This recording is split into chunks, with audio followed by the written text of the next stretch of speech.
Hitler lost no time in securing his position. The people had voted for security. What they got was enforcement.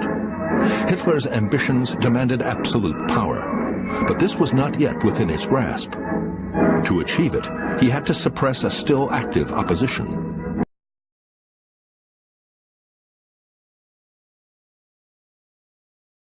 The Reichstag, the national parliament and symbol of democracy, was ablaze. Amid the outrage, Hitler blamed the communists, calling them a murderous plague, and claiming that God had ordained that they be beaten down with an iron fist.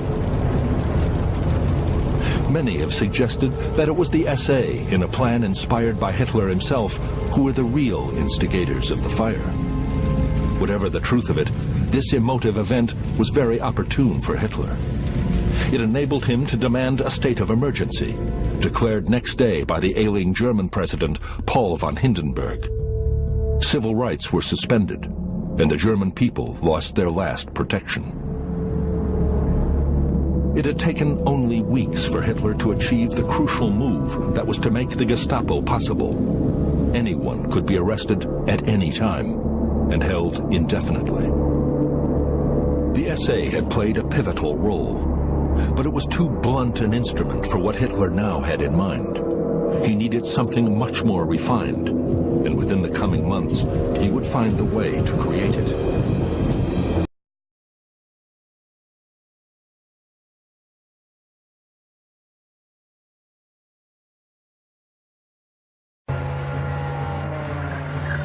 Hitler had invented a communist threat. Now he would use it to crush his opposition.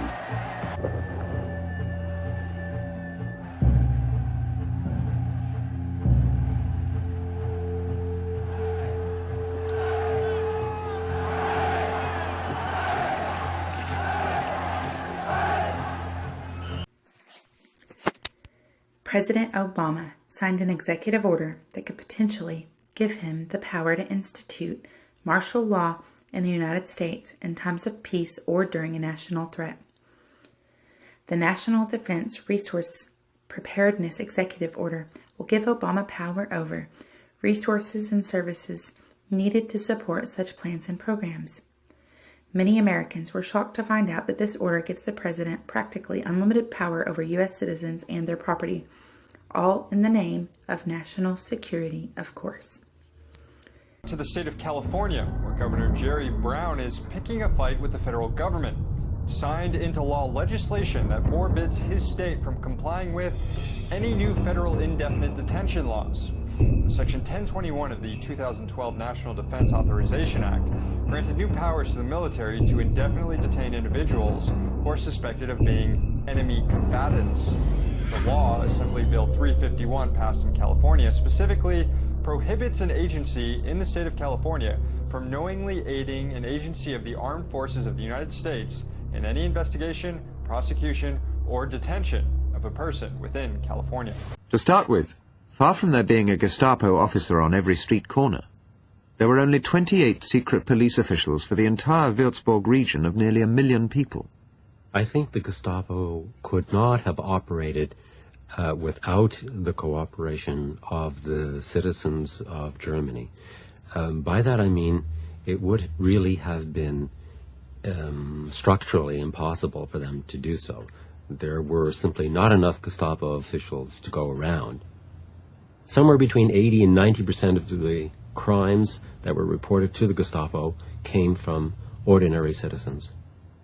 The Department of Homeland Security has now released a new mobile terrorist reporting spy app, stealing a page right out of Nazi Germany and Communist Russia's police state, which intimidated their citizens into informing on each other.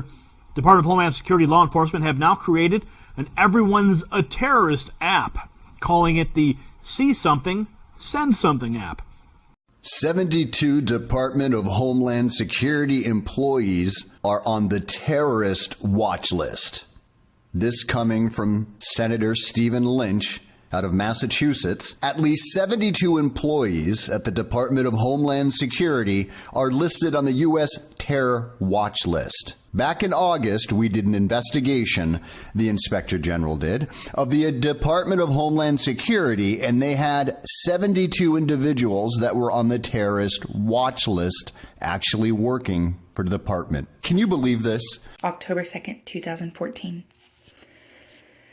An investigative reporter whose private files were illegally seized during a raid on her home will receive $50,000 as part of a settlement with the Department of Homeland Security.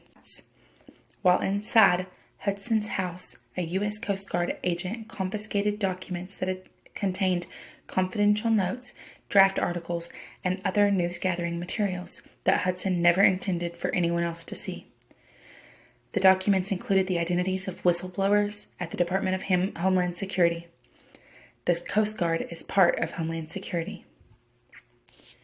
At the time, Hudson was investigating and reporting on Homeland Security, specifically its Federal Air Marshal Service and the Transportation Security Administration.